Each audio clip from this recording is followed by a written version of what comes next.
Hello, and welcome back to the Mo Money Podcast. This is episode 241. I'm your host, Jessica Morehouse, and I've got an amazing episode for you today. I've been planning in my mind to have this guest on my show for a while, several years since I met her, and I just never got her on the show. And I'm like, what are we doing here? What are we doing here, Jessica? So I got my act together and I asked her to be on the show, and she was on the show, and she was amazing, and you're going to love this episode. So I have the wonderful Tara Falcone on the show. I met her a few years ago, maybe 2 or 3 years ago now. Time seems to be flying by faster than I would like it, but that's just life. When I met her, I guess it was originally at FinCon in San Diego, which I can't remember the year yet, but let's say 3 years ago. And then we got to know each other better when we both attended this kind of small retreat called Statement, which is now a bigger event. It's partly organized by Stephanie O'Connor, who's also been on the show. And I thought Tara was amazing. She's like the smartest gal I know, I would have to say, the hardest working as well. And she's one of those people where once you listen to her story in this show, it will make you want to get off of your seat and get to work and do something to chase your dreams. She's just so inspiring. Not only that, she knows her stuff. She knows her stuff when it comes to money. She is a certified financial planner professional. She's a CFA charter holder and also the founder of her own kind of financial literacy company called ReisUP. That's REIS. Up.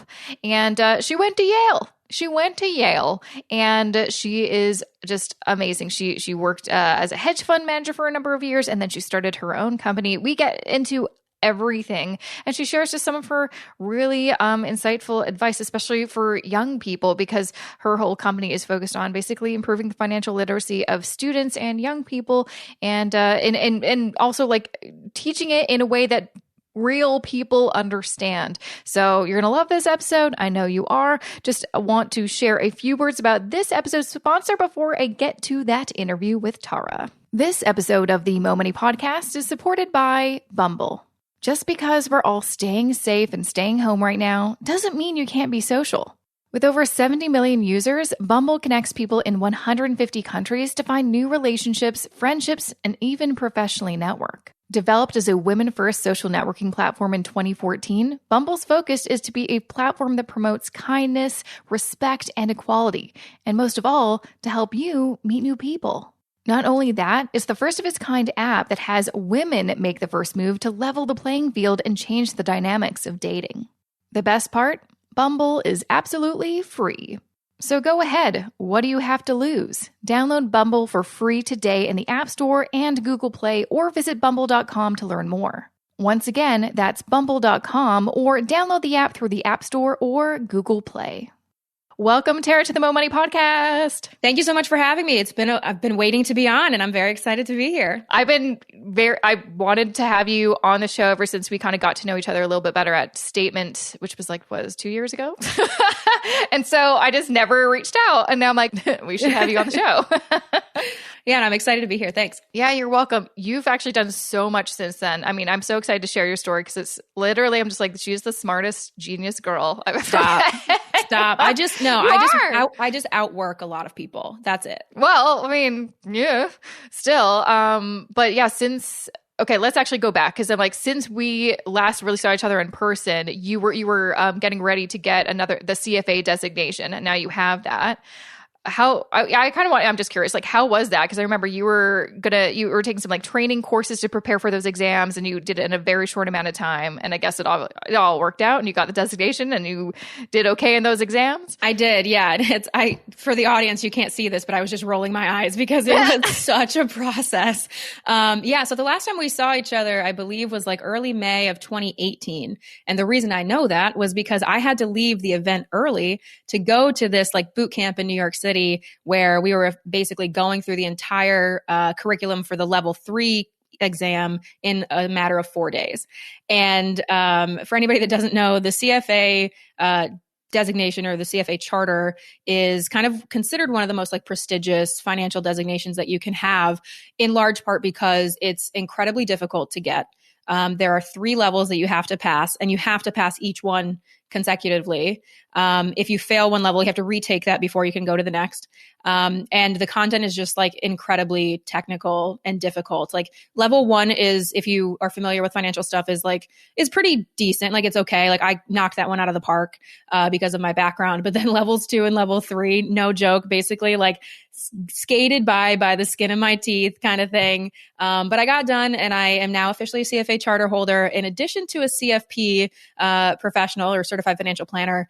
And I am not taking any more tests. I'm done. Yeah. I'm like, what else is there other things? Like those are the kind of 2 big ones. Yeah. You can kind of niche down into like being really focused on retirement, or really like focused on insurance or life insurance, or, a whole host of things. But like, I got what I set out to get. I did it in what's considered record time, and I am still exhausted, even though I did it like 2 years ago. So I'm not doing any more. I'm like so done. No, I hear you. I feel like also as we get older, I'm like, ugh, like I love the idea of learning, but school is so tiring. Exams and study, so much work. Do you want to kind of actually explain, if anyone's listening and they're like, what the hell is a CFA?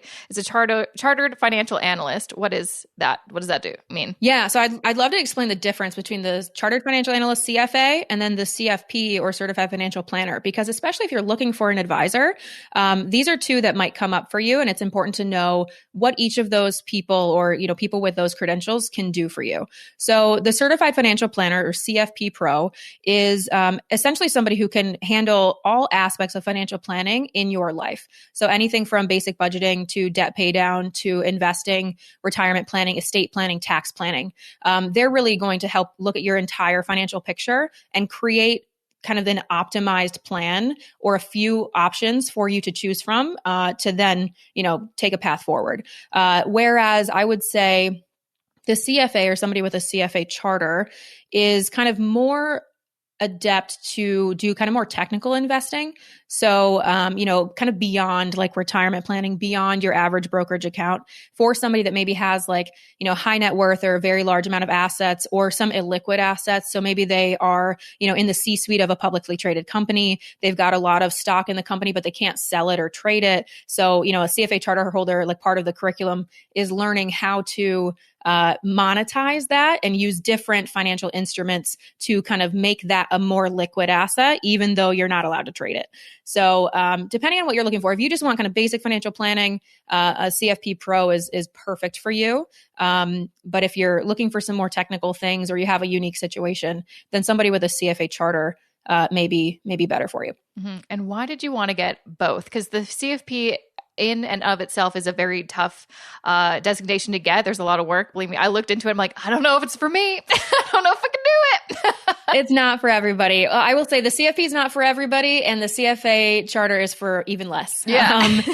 So there is one main reason that I wanted to have both. And so I come from a hedge fund background, professionally, not personally, which we can get into. But I come from the hedge fund background. That's where I started my finance career.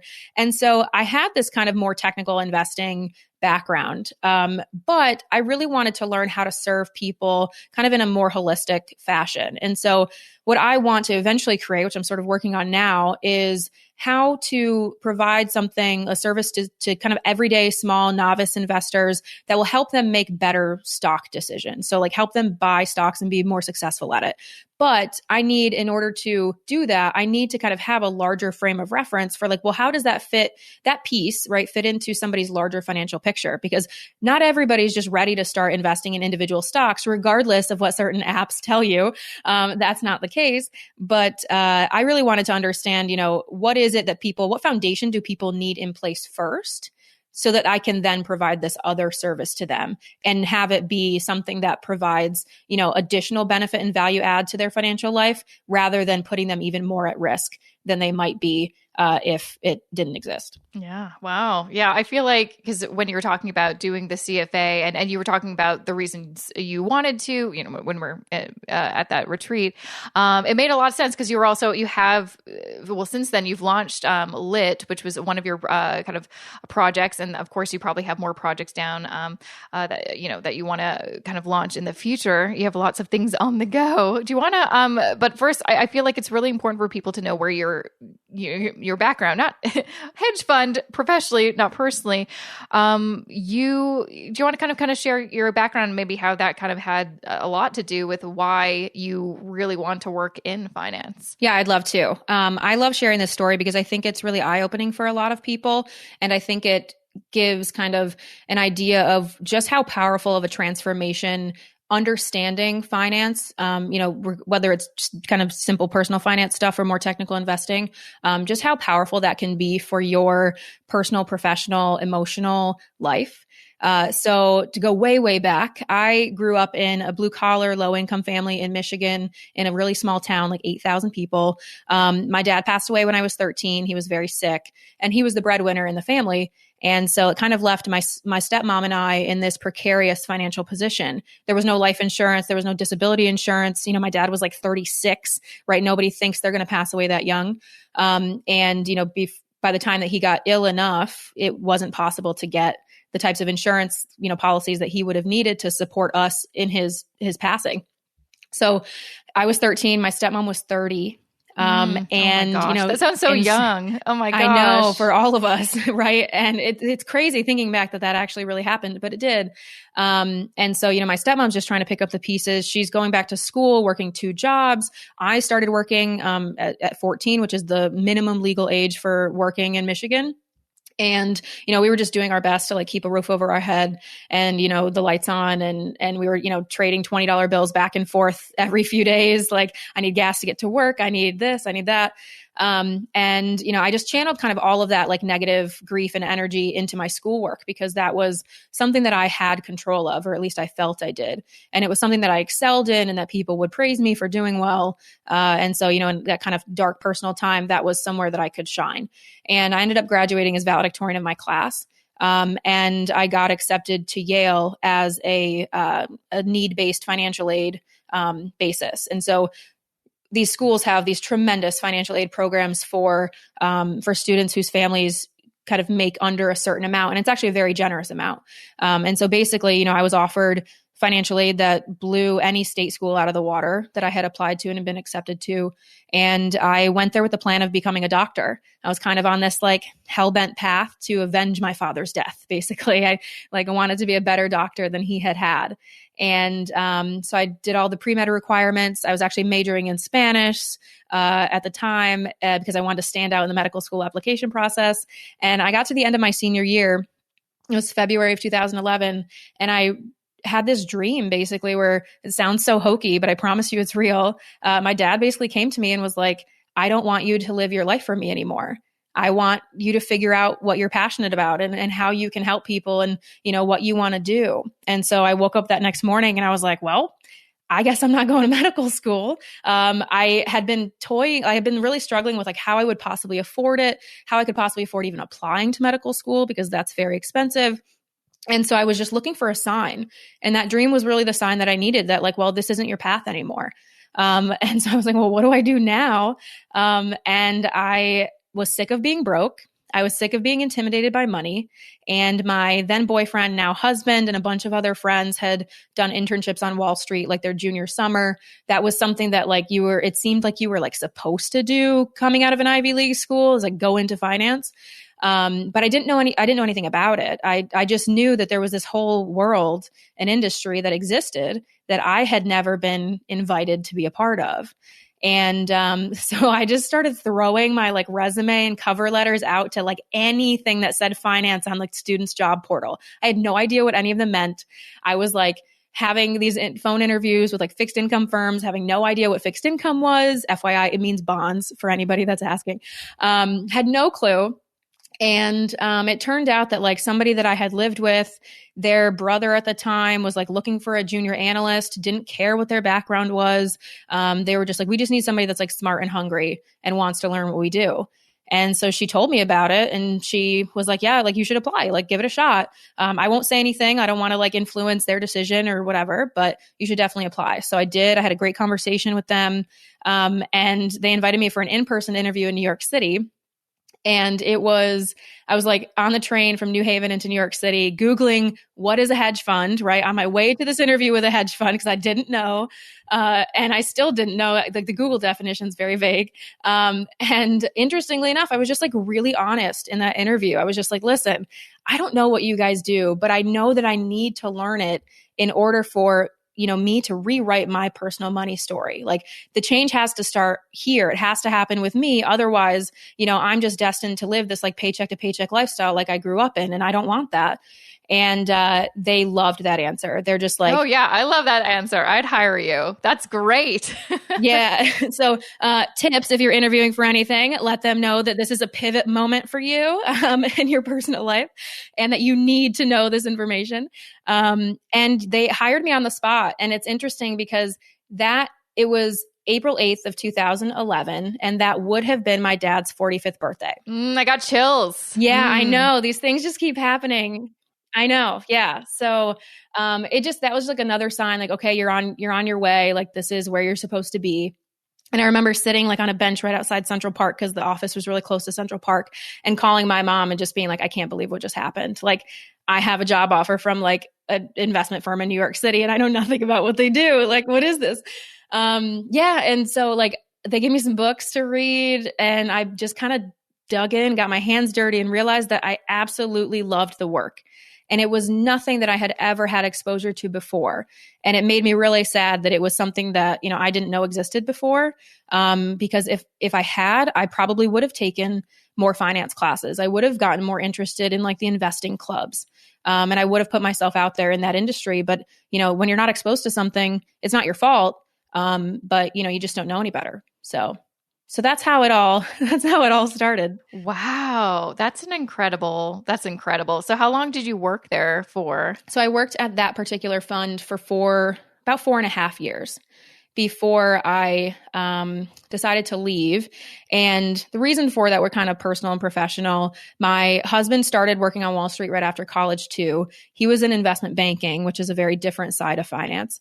And he hated it, which like a lot of people do. It's kind of like the place where they put you through the ringer on Wall Street. And so he decided to leave, and he had always wanted to serve like his country. So he joined the military. He became an officer in the Navy, and we had gotten engaged. And so it was kind of like, okay, am I going to do this long distance while he gets restationed in Japan? Or am I going to go there with him? How is this going to work?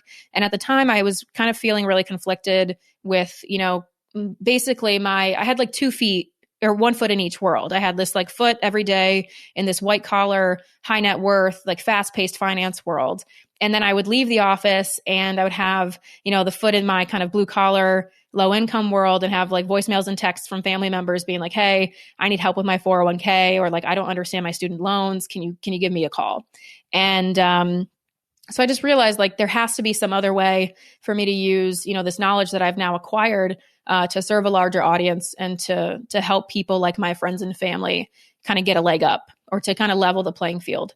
So I decided to leave and give it a shot, and haven't looked back since. Yeah. And so you lived in Japan for a while. I did, yes. And I'm ashamed to say I don't speak nearly as much Japanese as I wish I did.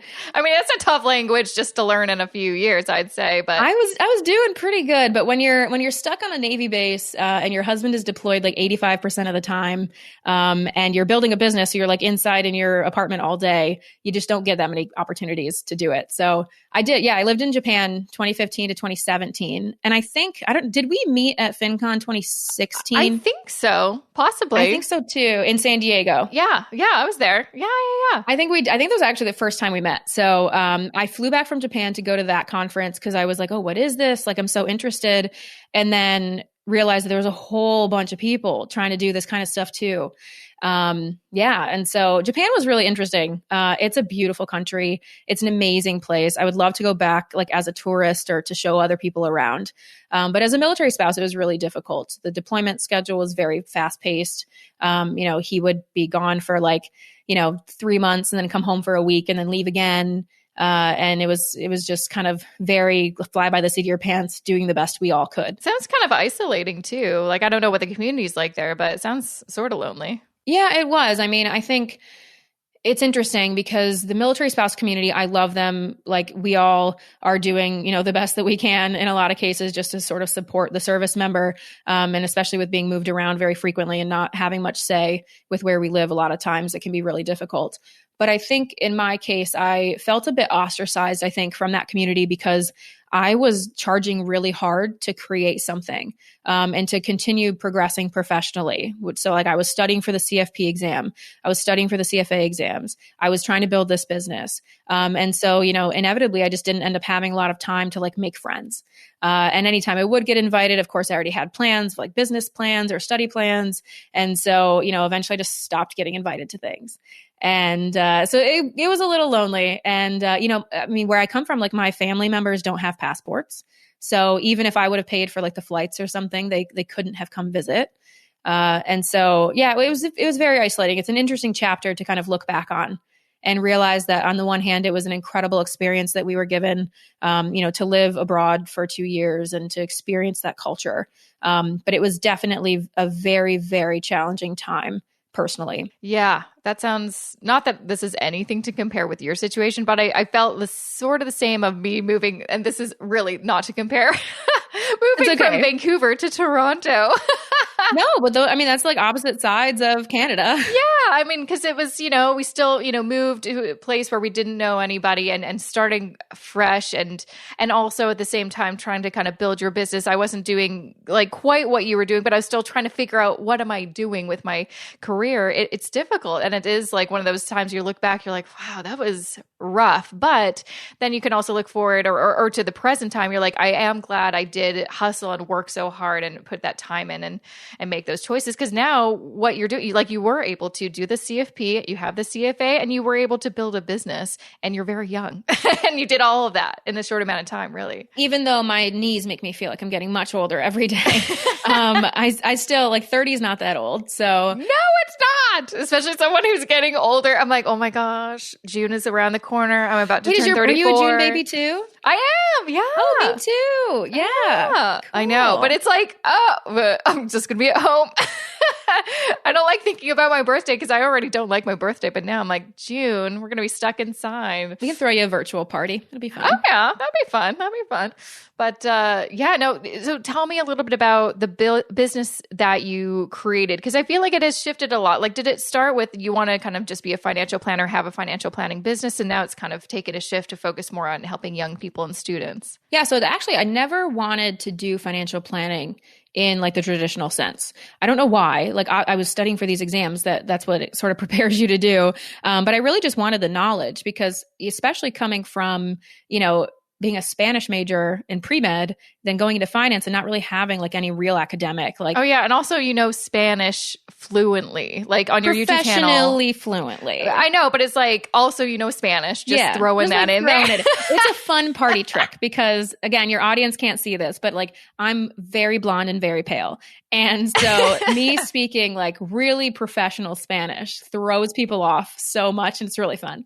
I remember when I saw your YouTube channel, I'm like, oh my God, this is Spanish. Yeah. I'm a woman of many talents. I love it. I love it. Okay. Sorry. Continue. So what I originally started ReisUP to be was actually more so just like an investing education company. And that came from, I always forget if it was like Tony Robbins or Marie Forleo, but it was one of those people. And they basically said, if you can't figure out what you want to do with your life, ask people, like 10 people closest to you, say, hey, regardless of my educational background, regardless of my professional background, what could you see me doing? Right? What do you think I'm good at? And so I did that exercise, and almost every single person said, you're a phenomenal teacher. You're very good at explaining complex topics in kind of layman's terms. And here's the important part, without making me feel like an idiot, right? Without being condescending. And that's a very hard thing to do, especially when you're super close to the material. You can get really technical and like you can kind of seem like a bit of a know-it-all, but it's really difficult to switch gears and kind of put yourself in their shoes and explain things to them in a language that they understand. And so I asked myself, I was like, well, what do I know a lot about that I could help other people with? And it was investing. I was like, well, I had learned kind of how to do this. Maybe I could teach other people to do it too. So those videos that you're talking about, especially the ones in Spanish, were me just kind of playing around, learning how to do video in my military base apartment in Japan, which shocks a lot of people because the background does not look like a cinder block. So that's good. I did okay with that. But yeah, I was just like talking about like investing, how stocks works, why the prices go up and down, how to start planning for retirement, like how 401ks work and mutual funds and index funds. So I started doing that. And then I didn't really know where I was taking that. I was just kind of playing around. I had free time. I didn't need to be earning an income. My husband's income supported us then. And so it was like, just sort of like, dipping my toes in the waters and trying to feel my way forward. And then I went back to my 5th year reunion at Yale in 2016. And there was on like a Saturday afternoon, they were doing like a financial literacy session for the alumni that were there. And I tried to get all my friends to go, but they were playing Can Jam in the courtyard, and I like could care less about like financial planning on a Saturday afternoon. But I was really curious. I was like, wait, what is Yale teaching students and alumni about money now that they weren't 5 years ago? Because nobody was offering these types of sessions when I was on campus, and I really could have benefited from them. I kind of lovingly joked to my family, like they taught me what not to do with money, but nobody was teaching what to do with money. So I went to the session and I introduced myself to the presenter afterwards. And he was an alum that graduated like 10 years before me. And turns out he and another alum had been doing these like what they call Money Monday sessions on Monday night on campus, like at various spots around the campus. And I flew back from Japan like a few months later to attend one of those. And I was really impressed, but I could see like on the students' faces, like they were drinking through a fire hose, right? In 90 minutes, they were covering everything from like budgeting to Social Security, retirement, IRAs, Roth IRAs. And you could just tell students were like really hungry for that information, but also like completely exhausted by everything that was just thrown at them. And so I kind of asked, I was like, well, for students that are here and want to learn more, or for the students that can't come to these sessions because they've got a paper to write or lacrosse practice or whatever, is there like some online place for them to go to like learn more? And they said no. And they were like, we've looked for a program, but there's really nothing that we feel is, what we're looking for. And so I, kind of kept in contact with them. I did a bunch of market research as any good investment analyst would, and realized that there was a void in the marketplace in like the higher ed financial literacy market for video-based programming that was really relatable and that was curriculum-based. So not just some hodgepodge of videos like thrown into some library, this one's about budgeting, this one's about Roth IRAs, but rather like leading students through this like very systematic sequence to learn how money works and how they can implement these systems in their life. And so that's where the program that I now have, which is called LIT, really started from.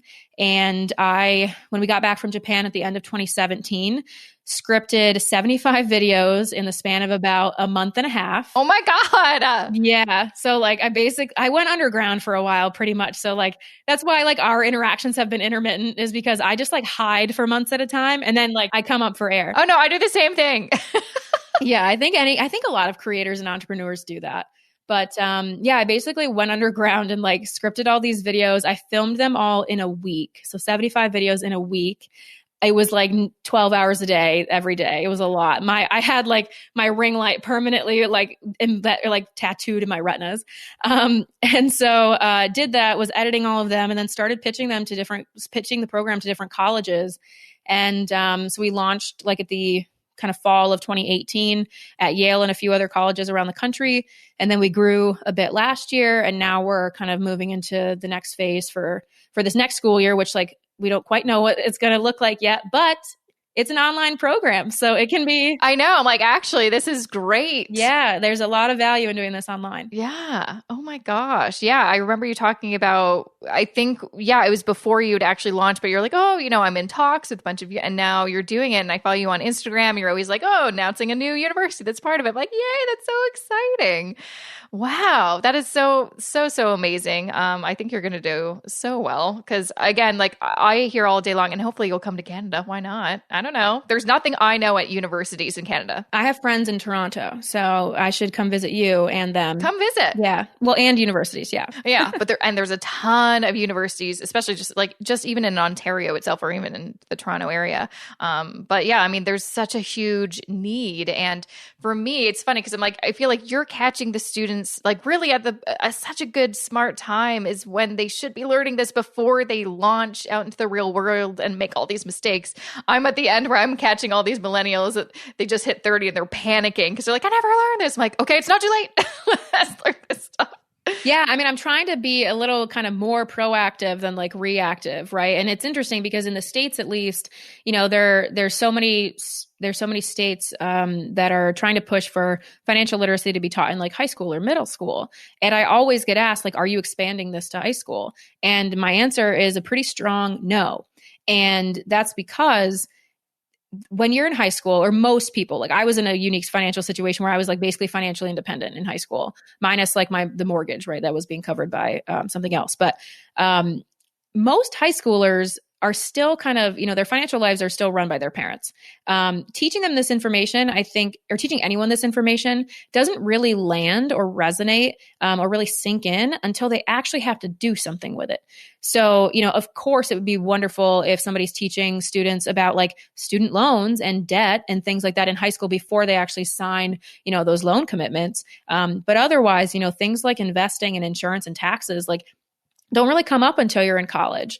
And so I think that college is the right time to be teaching the majority of this information.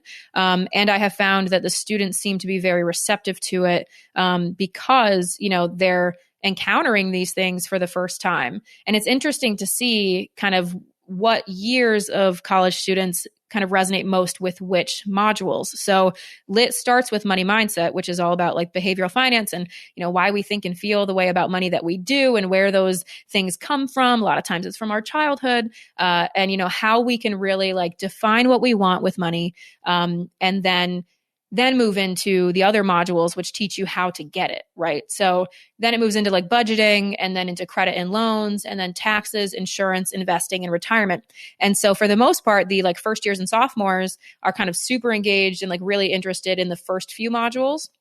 And then this, like the juniors and seniors are, they're starting to look at job offers, right? And so they're really interested in like health insurance. Like, how do I know if what's being offered to me is good? Or like the 401k or IRA or retirement plans, like, how do I know if this is like good, what the company's offering me or not? So they're really interested in those topics. And it makes sense, right? Because like we all encounter financial things kind of in a pretty like universal order, I would say, right? Like budgeting is kind of first because you've got like an allowance or something or some cash flow. And then all of a sudden you start to layer on these like obligations and responsibilities. And so that's like the systematic order that I built Lit to cover. Yeah, that makes a lot of sense. And yeah, I feel like I probably wouldn't have been interested in finance in high school, even though I was earning money. I was more like, listen, this money is already earmarked for tuition and this and that. I don't care about insurance or anything specific. But once you're in university, it becomes a lot more complex. And I think I was in a unique situation in that I mainly encountered finance because I was in film school and we had to self-fund our projects. Whereas there was no, unless you were like in the arts or whatever, in general, no one really encountered that. But for me, I'm like, I had to make a film budget. I had to be like, how am I going to make this film? And so like, oh, budget. I never really encountered that before. But yeah, so I feel like it's amazing that that's what you're doing, especially too. It's cool to see because I feel like some people will be like, oh, don't students have too much on their plate already? I'm like, no, I think if you especially package it in a specific way, and especially like you're younger, you're relatable, you're not someone older in a suit that they can't relate to. Like, I don't think I would have really been receptive to someone in their 60s telling me about mortgages and retirement. I'm like, I don't think we're really on the same page here.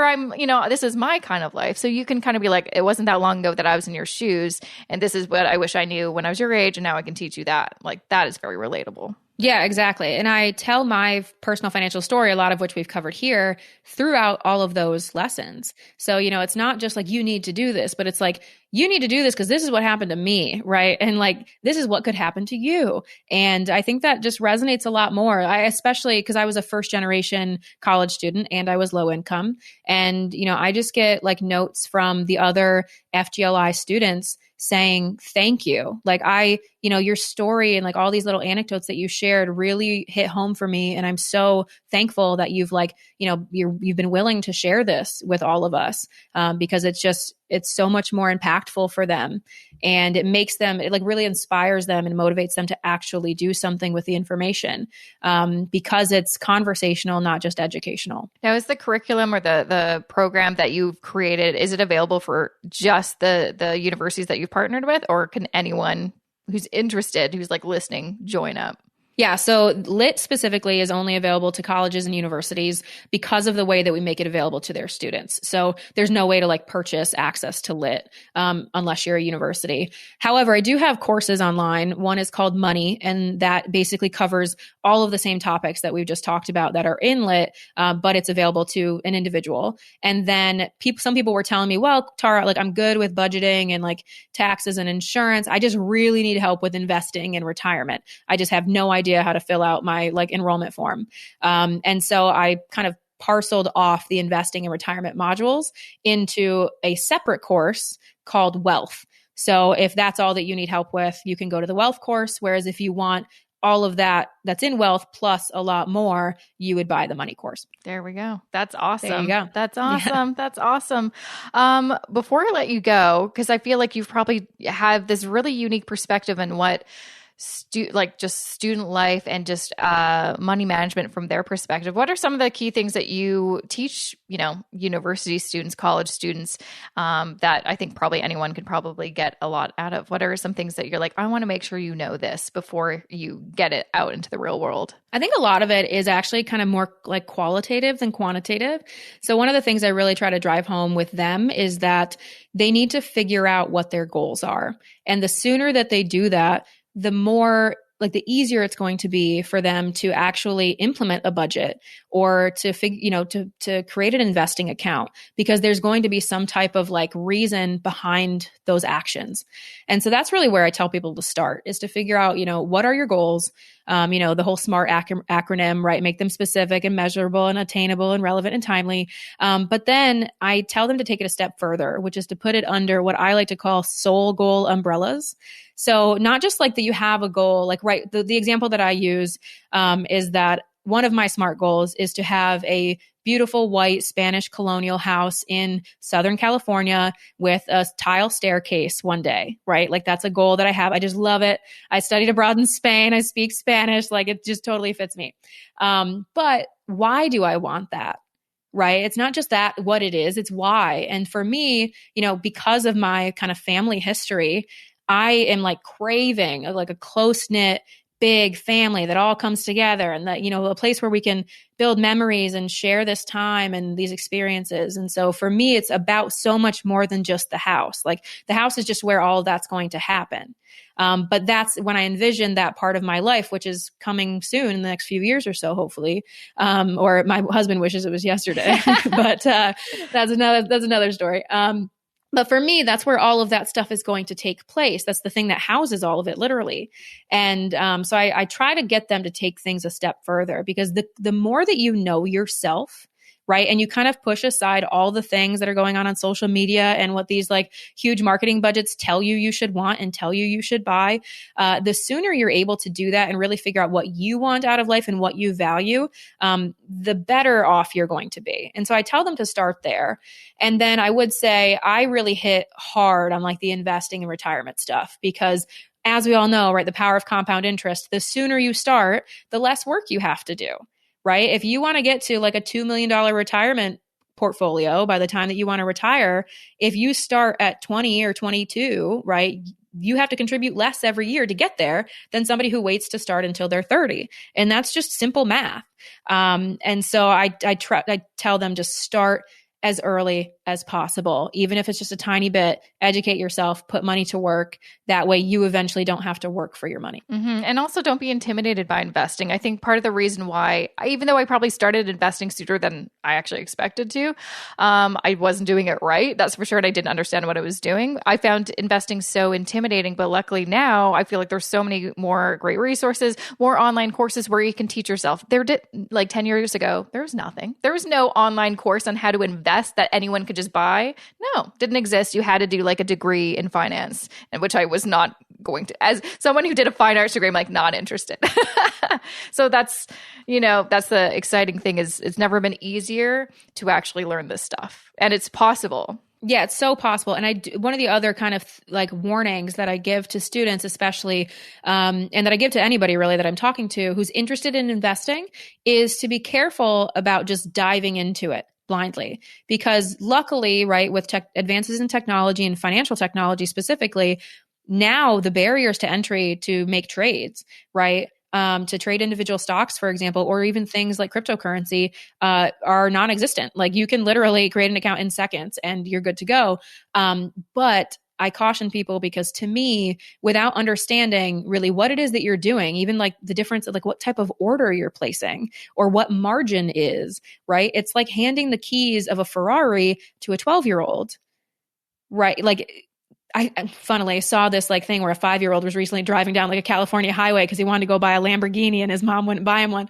Yeah, like that's really what it is that you can end up in a wreck financially if you don't know what you're doing. And so even though I think financial technology has come an incredibly long way with making things much more accessible, like everything, like retirement plans, for example, education just simply hasn't caught up or hasn't kept pace. And so yes, it's wonderful that we can all do this. And, you know, that apps, certain apps have like 10 million users and half of them are first time investors. Like that's fantastic. But like, how successful are those people really being? How much money have they lost? How much money have they lost blindly? And how did they react during the, you know, big dip in the market recently? Did they freak out? Did they do something they shouldn't have done? Yeah. Or did they know what they should be doing? Were they putting more money to work? Were they dollar cost averaging and taking advantage of low prices? You know, so that's one of the big things. It's like always educate yourself. You know, the kind of bare minimum. I think Amanda Holden was on your podcast recently and she was like, there's like a package of what you should know about investing, right? You don't have to know everything. Even me with all my credentials, I don't know everything. But there is kind of like a certain amount that you should know. And then you can start, you know, easing into it. So you don't have to know everything. And sometimes it's better to just act, but like be aware of how much money you're putting at risk before you actually place those trades. It's very important. Mm-hmm, absolutely. And that's awesome. Thanks so much for sharing. I feel like this is really, I mean, for me, who's been like, I think self-isolating and I'm like going a bit crazy, it's really nice to talk to you because you're so motivating and you're like, look at her doing her thing. Like, I need to up my game. Like, you're doing incredible. Thank you.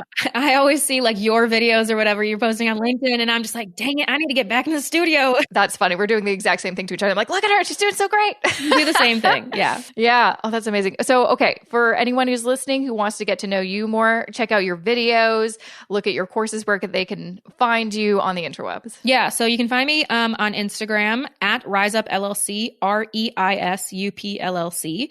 And then also YouTube is probably the next best place. So that's youtube.com/ReisUP, ReisUP. You can go to the website. The website's a little stale at the moment. I'm not going to lie, because I've just kind of been focusing on some other things, but I've got some big plans in the works. And so if you're following on Instagram and YouTube, you will stay apprised of those exciting changes. QTs, exactly. Like what could possibly be happening? QTs? Yeah, I love a good tease. So basically what I am kind of planning to continue what I'm already doing, right? Keep doing that, keep growing lit, getting it into the hands of more students.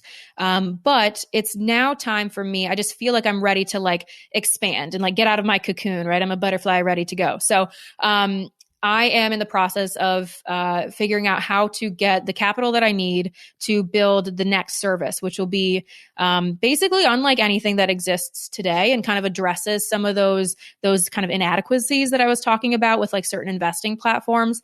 In a nutshell, I want to do the work that I used to do, which was in researching individual stocks. But I want to do that for like the average person. For all of you that are listening, I want to do all of that back end work and then present that information to you on a silver platter so that you can make smarter, more educated, more successful investing decisions. And but I need help to do that. I can't do that on my own. Right? I do a lot on my own, but I need help to do this. And I'm really excited about it. I'm doing like consumer interviews and consumer discovery right now to make sure that what I have in my head is actually what people want, and actually what people need and what they would pay for. And so, it's probably not something that would even be in existence for like another year or 18 months. But who knows, with quarantine, we've all got a lot of time on our hands. So I might bang it out really fast. We'll see. Just go back underground and then yeah, just if you don't hear from me, you know it's happening. You know something good is happening. But that's really what I want to do. It's kind of, as entrepreneurs, I think we all have like this thing in our mind that's like the one thing we can't not do, right? And that's it for me. I can't see anything ahead of me than that, in the way that I envision it. And so I want to bring that vision to life so badly.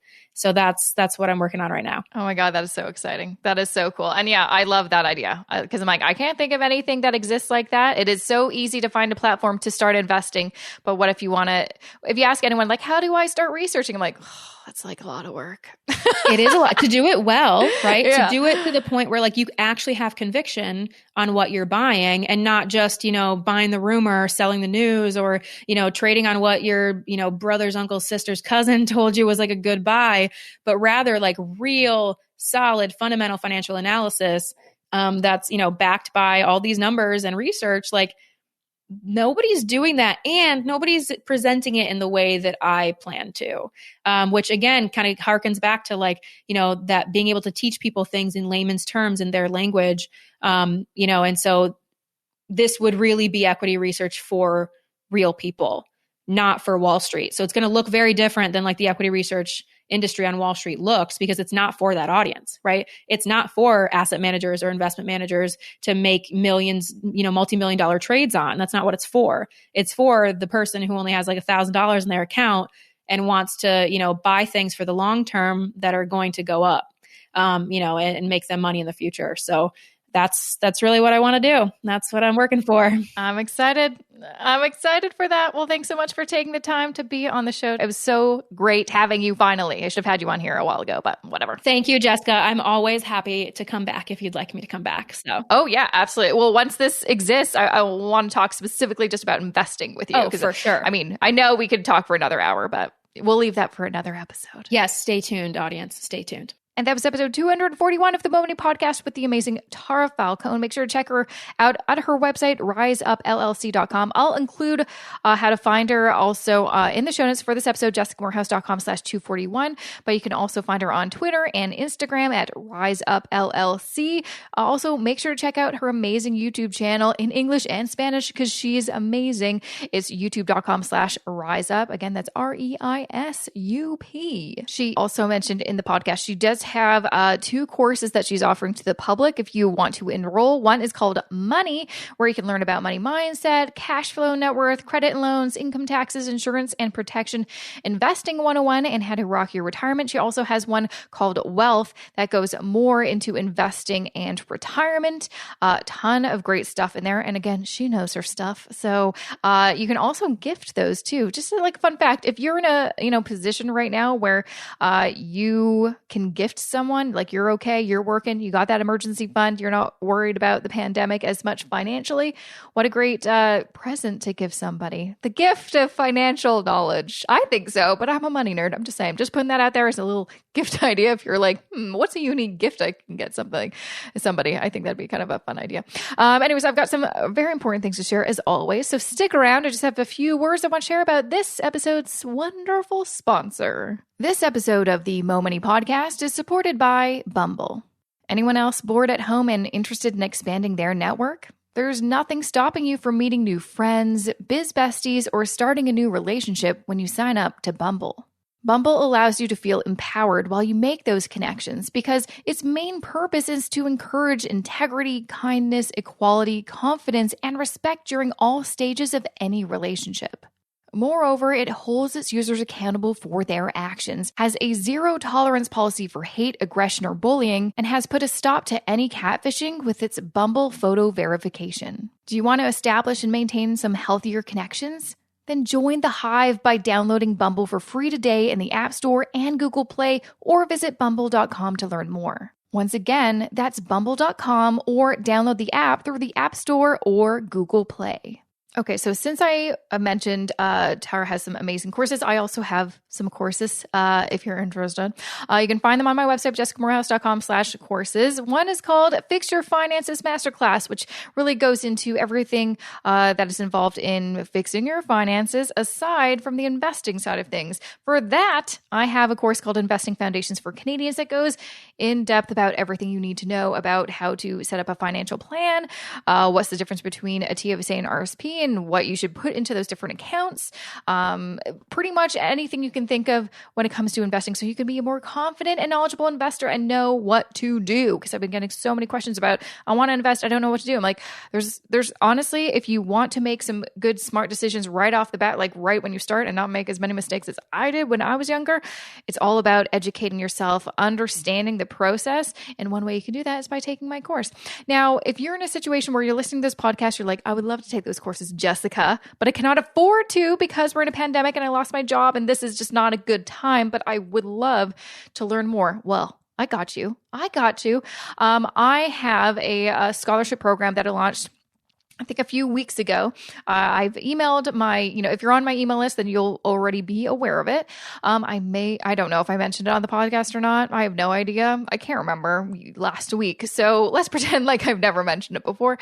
So if you're interested in applying for a scholarship to one of these courses, you can do so. Go to jessicamorehouse.com/course scholarship. I will include a link in the show notes so you can find it easily. But basically, you just have to fill in your information, share your story and why you would like to apply to enroll, and what your kind of financial need is. Again, it's all private. It just goes to me so I can see what's going on, and then I will be drawing scholarship winners every single month. So I just drew 4 different winners for the month of April. I did that last week, and I'll continue to do so for as long as I guess want to. Basically, as long as there's like a need, and I think there's probably going to be a need for this for a long time. So I'm just trying to do my part in spreading the, knowledge and helping people out as best as I can in this weird kind of situation that we're currently in. Also, and I have been sharing this on the podcast because I know I've been chatting with a lot of you, I am still taking on new financial counseling clients. It's honestly something I really love doing. Haven't been able to do for a while because I've just been busy with other parts of my business. But I'm kind of shifting my focus more and doing a ton more financial counseling. And so if this is something that you want some one-on-one help from someone like me, because, I know my stuff and I'm a very nice person. I've worked with a ton of clients. I've gotten a ton of great reviews and testimonials from past clients. To learn more, go to jessicamorehouse.com/financial counseling. You can find all the details on my website, and then you can sign up for a discovery call, or just go to jessicamorehouse.com/discovery call, in which I will give you a call. We'll chat for a good 20 minutes or so, and I'll find out, what are you looking for? If I can't help you, I can direct you to another fee-only financial planner who would maybe be better suited for your situation, or we can work together. I just want you to get the help that you need, because why not? We all need a little help here and there, so why not? Okay, so I mentioned that.